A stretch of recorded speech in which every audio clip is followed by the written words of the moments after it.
The judge arrested the sister. If Lena is the accused, what did Ava fake? She's a liar. My sister's voice cut through the courtroom like it was rehearsed, sharp and certain, her finger aimed straight at me while people around us started whispering. I was sitting at the defense table, hands clenched, staring at Ava like I didn't recognize her anymore because this wasn't just an accusation. This was her trying to take everything from me in front of a judge who hadn't said a single word yet. She didn't even look nervous. She smirked, like she already knew how this would end. My lawyer leaned toward me, whispering something I barely heard over the sound of my own pulse, as the judge slowly reached for his gavel. Then he stopped, looked directly at my sister, and said, "Bailiff." The room went completely still. "Take her away." Before we continue, please hit the like button, subscribe to the channel, and turn on the notification bell for updates. No one moved at first. The bailiff hesitated just for a second, like even he wasn't sure he'd heard correctly. Ava's smirk didn't drop right away either. It lingered, frozen on her face, as if the moment hadn't caught up to her yet. My chest tightened. I didn't understand. The judge's eyes stayed on her, steady, unreadable. Not on me, not on my lawyer, on her. "Ava Carter," he said, calm but firm. "Step away from the stand." A ripple went through the room, confusion, whispers, the sharp creak of someone shifting in their seat. Ava blinked, just once, like she was recalculating. "This is ridiculous," she said, letting out a short laugh that didn't quite land. "You heard her. She's the one who—" Now, the judge cut in. The bailiff stepped forward.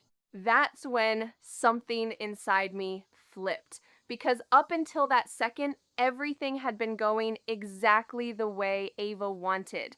And that's what made this so wrong.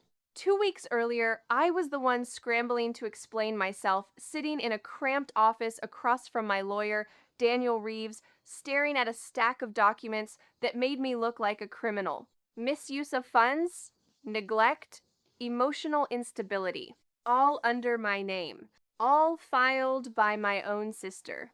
Ava hadn't just accused me, she'd built a case, one that looked clean, organized, convincing, like she'd been preparing it for months. The worst part? On paper, it almost made sense. "She's positioning this as concern," Daniel had said, flipping through the pages.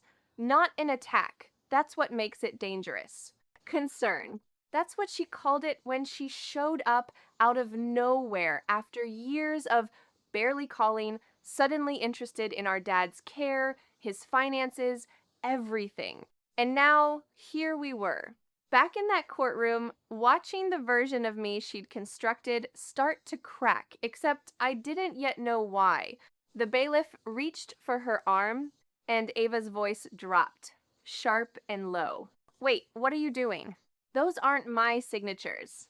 The words came out before I could stop them, cutting through the tension as Ava pulled her arm slightly away from the bailiff, her composure slipping just enough to notice. The judge didn't respond to me. Not yet, but my voice hung in the air, and for the first time since this started, people weren't looking at me with quiet judgment. They were watching her. Ava exhaled, forcing a small, controlled smile as she straightened. "Of course they are," she said almost casually. "You signed everything. You just don't remember." There it was again. That tone. Calm. Certain. Like she'd already decided what reality was and expected everyone else to follow. 2 weeks earlier, that same tone had cornered me in our father's kitchen. "You're overwhelmed, Lena," she'd said, leaning against the counter like she belonged there again. "You've been handling everything alone. It's not sustainable." I remember gripping the edge of the sink, trying to keep my voice steady. "I've been handling it because you weren't here." She didn't react to that, just tilted her head slightly, studying me. "That's exactly what I mean," she replied. "You're defensive. It's not healthy for you or for Dad." At the time, it almost sounded reasonable. That was Ava's strength. She didn't argue loudly. She redirected, reframed, reshaped things until you started questioning your own version. Back in the courtroom, Daniel shifted beside me, already flipping through the evidence binder again. His brow tightened. Your Honor, he said, standing, we'd like to request a closer review of the financial documents submitted by Miss Carter. Ava's eyes flicked toward him, quick, sharp. They've already been reviewed, she said, multiple times. Daniel didn't look at her. And yet there are inconsistencies. That word landed? Inconsistencies. Ava let out a quiet breath, like she was disappointed this was even happening. Or maybe, she said, her gaze sliding back to me, this is just another example of her trying to deflect. A few people nodded. I saw it. That lingering doubt she'd planted it hadn't disappeared. Not yet. Daniel placed one page in front of the judge. This withdrawal, he said, tapping it lightly, dated March 14th, signed by Lena Carter. My stomach dropped. I didn't make that withdrawal, I said, more firmly this time. Ava didn't miss a beat. You did, she replied. You told me you needed extra cash that week. That's not true. Then why does your signature match every other document? Silence pressed in again. Heavy. Suffocating. Because that was the problem. It did match. Too perfectly. The judge studied the page longer this time, his expression tightening just slightly as he glanced up, not at me, at Ava. And that's when Daniel said, carefully, Your Honor, we believe these documents may have been altered. The room shifted instantly, and Ava's smile, just for a second, disappeared. The judge leaned forward, voice lower, now. On what basis? The recording doesn't start at the beginning. Daniel's voice was steady, but it cut through the courtroom like a blade. Every head turned toward him as Ava slowly lowered herself back into her seat, her posture tightening. The judge glanced down at the evidence list. Clarify. Daniel stepped forward. The audio submitted by Miss Carter, the one presented as proof of verbal misconduct, has visible breaks in its waveform. It's been edited. A quiet ripple moved through the room again. Not loud this time. Sharper. More focused. Ava let out a short, incredulous laugh. That's a stretch. It's not, Daniel replied. We had an independent analyst review the file last night. My heart jumped. That was new. He hadn't told me that. Ava's eyes flicked to me quick, searching like she was trying to figure out what else I knew. The judge held out his hand. Play the recording again. The clerk pressed a button. My voice filled the room almost instantly, tight, frustrated, louder than I remembered. I can't keep doing this every single day, Dad. You're not listening to me. It sounded harsh, cold. A few people shifted uncomfortably. Then the clip jumped. There was a barely noticeable skip, like a breath missing. I'm trying to help you, but you're making it impossible. Another jump. Silence? Daniel raised a hand. Pause it there. The audio stopped. He turned to the judge. What's missing is what happens between those cuts. Ava leaned forward. Nothing is missing. That's the full exchange. No, Daniel said. Calm but firm. It's not. He turned slightly, just enough that I could see his expression. Focused. Certain. In the original version, he continued, Mr. Carter responds. He asks for help. He apologizes. That context changes the entire meaning of what Lena says next. My chest tightened. Because I remembered that. I remembered kneeling in front of Dad, trying to calm him down after he'd gotten confused, after he'd accused me of hiding things from him. I remembered saying softer things, too. None of that was in the recording. The judge's gaze shifted slowly to Ava. Do you have the unedited file? Ava didn't answer immediately. For the first time since this started, she looked delayed. Just a fraction. Then she straightened. That is the unedited file? Daniel didn't hesitate. Then we request a forensic review of all submitted digital evidence. That landed harder. because it wasn't just about the audio anymore. It was everything. Ava's jaw tightened, her composure straining at the edges. This is turning into speculation, or verification, Daniel said. Silence stretched again, but this time it didn't feel like it was closing in on me. It felt like it was shifting. The judge leaned back slightly, considering. Then he spoke. If there's a possibility of tampering, I will not ignore it. Ava's fingers curled slightly against the table, and I saw it. For the first time, she wasn't completely in control anymore. The judge turned to the clerk, schedule an immediate review, then back to Ava. And Miss Carter, I suggest you prepare for what that might uncover. I didn't sleep the night before the final hearing. Every time I closed my eyes, I heard that recording again my own voice, cut into something harsher, something unrecognizable. But now there was something else layered over it. Doubt. Not about myself, about her. Because the more I replayed everything, the less it felt random. It felt designed. I sat at my kitchen table just before midnight, papers spread out in front of me, bank statements, appointment logs, printed emails. Daniel had sent over everything flagged during the preliminary review. At first, it was noise. Then it started to line up. March 14th, the withdrawal I didn't make. Ava had visited that morning. Said she wanted to help organize paperwork. 2 days later, a medication mix-up listed in the report. Ava had been the one who insisted on picking up Dad's prescription. A week after that, the first witness statement. A neighbor Ava had suddenly befriended. My stomach turned. Every piece of evidence traced back to her being there first. Not observing. Setting it up, my phone buzzed, snapping me out of it. Daniel. I think we have enough to push harder tomorrow, he said without preamble. The forensic team found access logs tied to your account. I straightened. What kind of access? A second device, he said. Consistent logins. Times that match when you weren't even home. A chill ran through me. She used the shared family credentials, he added. That alone isn't proof of intent, but combined with the edits, it's a pattern. A pattern of what? I asked, even though I already knew. He didn't soften it. Construction, he said, not discovery. I looked down at the papers again, my hands suddenly unsteady. She hadn't caught me doing something wrong. She'd built something that looked wrong. And tomorrow, if we couldn't prove it clearly enough, it wouldn't matter. By morning, the courtroom felt different. Tighter, like everyone knew something was about to break.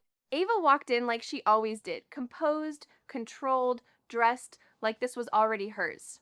She didn't look at me right away. When she finally did, there was something sharper in her eyes. Not fear. Calculation. Like she was adjusting. We took our seats. The judge entered. The room stood, then settled. And just like that, we were back in it. Ava rose when it was her turn. Smooth, confident. She turned, pointed straight at me, and said it again. She's a liar. The words hit harder this time. Not because I believed them, but because I knew exactly what they were meant to cover. The judge didn't respond immediately. He just watched her, slowly reached for his gavel, paused. Bailiff. My pulse spiked. Everything balanced on that moment. Take her away. Ava's head snapped toward him, her voice sharp. Wait on what grounds? Wait on what grounds? Ava's voice cracked just slightly as she turned toward the judge, the confidence she'd carried for weeks finally slipping. The bailiff didn't stop this time. His hand closed firmly around her arm. The judge didn't raise his voice. He didn't need to. On the grounds, he said evenly, that this court has just received verified forensic findings indicating deliberate manipulation of evidence. The room reacted all at once, gasps, whispers, the sharp scrape of chairs, but I didn't move. I couldn't. I was locked onto Ava's face as the words landed. Manipulation. Her eyes flicked rapidly, first to the judge, then to Daniel, then to me. No, she said quickly. That's not. There has to be some mistake. Those files were submitted exactly as altered, the judge interrupted, finally lifting the document in front of him. Metadata confirms multiple edits. Timestamps do not align with the events they claim to represent. Access logs show repeated entry into accounts not belonging to you. Ava shook her head, pulling slightly against the bailiff now. I had permission. We share family access. Permission does not extend to fabrication, the judge said sharply. That word landed harder than anything else. Fabrication. Daniel stood beside me but didn't speak. He didn't need to. Everything we'd been trying to prove was unfolding without him. The judge continued, each sentence precise. The financial records submitted under Miss Lena Carter's name were accessed and modified from a secondary device linked to you. The audio recording presented as evidence has been confirmed to contain multiple edits, removing contextual responses from Mr. Robert Carter. My throat tightened. He said it plainly, out loud, in front of everyone. The truth clean, undeniable. Ava's composure broke completely now. That doesn't prove intent, she snapped, her voice rising. I was organizing things. She asked me to help. I did not, I said, the words leaving me before I could stop them. It was the first time I'd interrupted her in that room. And this time, no one shushed me. The judge's gaze shifted to Ava again. Additionally, one of your submitted witnesses has formally recanted their statement, indicating they were coached on what to say. That was it. That was the moment everything collapsed. Ava stopped resisting. Not because she accepted it, but because there was nowhere left to push. The structure she'd built was gone, piece by piece. The room that had doubted me minutes ago now looked at her the same way. Uncertain, suspicious, quiet. The bailiff began guiding her toward the aisle. This is insane, she muttered, more to herself now than anyone else. I was fixing this. She was ruining everything. Her voice faded as she was let out. The door shut behind her with a dull, final sound. Silence settled in. Not the same silence as before. This one didn't feel heavy. It felt clear. The judge turned back to the bench, adjusting the papers in front of him as if resetting the entire case. All claims against Miss Lena Carter are dismissed, effective immediately, he said. Just like that. No hesitation. No condition. Dismissed. My breath left me in a slow, unsteady exhale I didn't realize I'd been holding for weeks. My hands, still clenched on the table, finally loosened. Daniel leaned slightly closer. It's over, he said quietly. But it didn't feel like victory. It felt like something had been pulled tight for too long and finally snapped. In the days that followed, everything shifted, but not all at once. Ava was formally charged. Perjury, fraud, evidence tampering, words I never thought I'd hear attached to my own sister, repeated now in official statements and legal filings. The same relatives who had avoided my calls started reaching out again. Some apologized. Some didn't know what to say at all. I didn't respond right away. I wasn't angry in the way people expect. It was quieter than that. More final, because the version of Ava I thought I knew, the one I kept trying to reason with, defend, understand, didn't exist in the way I believed. What she did wasn't impulsive. It was built carefully, intentionally, over time. And that kind of thing doesn't leave much room for repair. At home, things were different too, but in a steadier way. The court reinforced my guardianship over Dad. Additional protections were put in place, financial oversight, restricted access, documentation protocols, layers that hadn't been there before, necessary layers. Dad didn't understand everything that had happened. Some days he asked where Ava was. Other days he didn't mention her at all. I learned not to force explanations. just to keep things consistent, calm, safe. One afternoon, a few weeks later, I sat with him on the back porch. He was quiet, watching the yard like he always did, hands resting on the arms of his chair. "You're still here," he said suddenly. I looked over. "Of course I am." He nodded slowly, like that confirmed something important. "Good," he said. That was enough. The official court confirmation arrived in the mail not long after. Final documentation. Case closed. Authority reaffirmed. I opened it at the kitchen table, the same place where I'd sat weeks earlier, surrounded by confusion and doubt.